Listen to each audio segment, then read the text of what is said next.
An artillery forward observer is a soldier responsible for directing artillery and mortar fire support onto a target.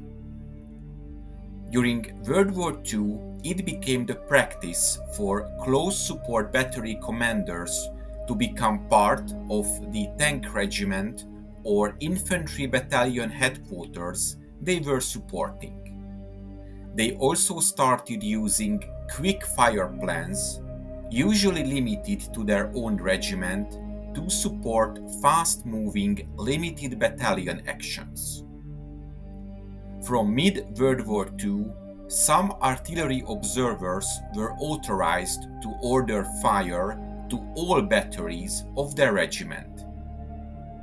Because artillery is an indirect fire weapon system, the guns are rarely in line of sight of their target, often located miles away. The observer serves as the eyes of the guns by sending target locations and, if necessary, corrections to the fall of shot, usually by radio. Broadly speaking, there were two very different approaches to artillery observation during World War II. In the first, the observer has command authority and orders fire, including the type and amount of ammunition to be fired to the batteries. In the second, the observer requests fire from an artillery headquarters at some level, which decides if fire will be provided, by which batteries, and the type and amount of ammunition to be provided. The first approach is characterized by the British, the second by the United States. In World War II, both Germany and the Soviet Union tended towards the British method. In this system, the observer sends a fire order to their own and any other batteries authorized to them, and may request fire from additional batteries as well. Each battery command post converts the fire orders into firing data for its own guns. In the beginning of World War II, German forward observer parties assigned to support armored units were normally mounted in an armored carrier.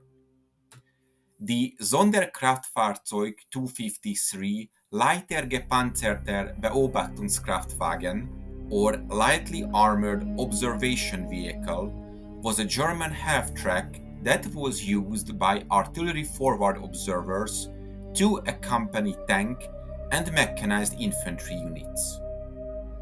The appearance was similar to the Sonderkraftfahrzeug 250 APC, but the 253 variant was fully enclosed. Germany manufactured altogether 285 such vehicles between 1940 and 1941. During the war, all major nations developed self-propelled artillery that would be able to provide indirect support while keeping pace with advancing armored formations. These were usually lightly armored vehicles with an open-topped hull, the German Wespe and Hummel being typical examples, which appeared in mid-1943. So the German army needed observation vehicles for these mobile artillery units. These observation vehicles had to be within visual range of the artillery target to help correct the artillery fire. They also had to have the ability to survive on the front line and to communicate with unit commanders and other armored vehicles.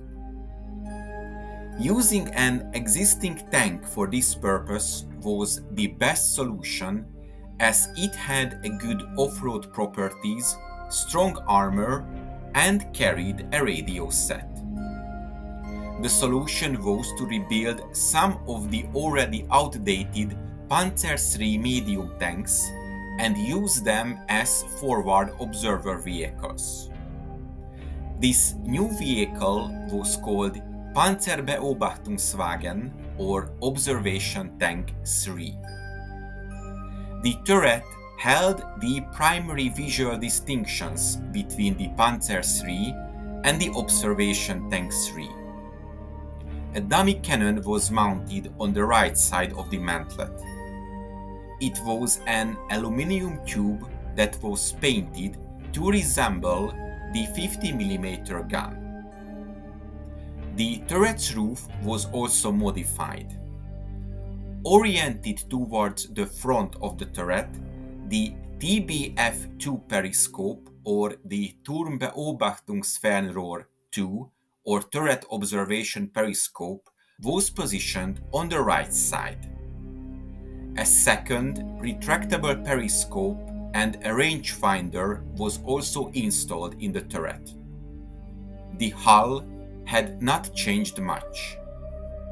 The MG34 installed on the hull was removed, but the ball mount was kept in place to serve as a pistol port for the crew's personal weapons. A powerful Sternantenne, an antenna for the FUG-8 radio with a star-like shape and a 20 km range, was also installed. The tank had a 5-man crew: 2 radio operators, a driver, an observer, and an assistant observer. This crew highlights the main function of the vehicle. As there was no offensive weaponry, there was no gunner on the board. On the front, the observation tanks were all assigned to Vespa and Hummel-equipped self-propelled artillery batteries. Altogether, 262 Panzerbeobachtungswagen 3 were converted from older Panzer III variants, and they were used until the last day of the war. The observation tanks played a vital role in the precise application of artillery fire against enemy targets. I hope you enjoyed this episode, and to make sure you don't miss my future work, please make sure you are subscribed to my channel and press the bell notification button. Thank you, and see you in the next video.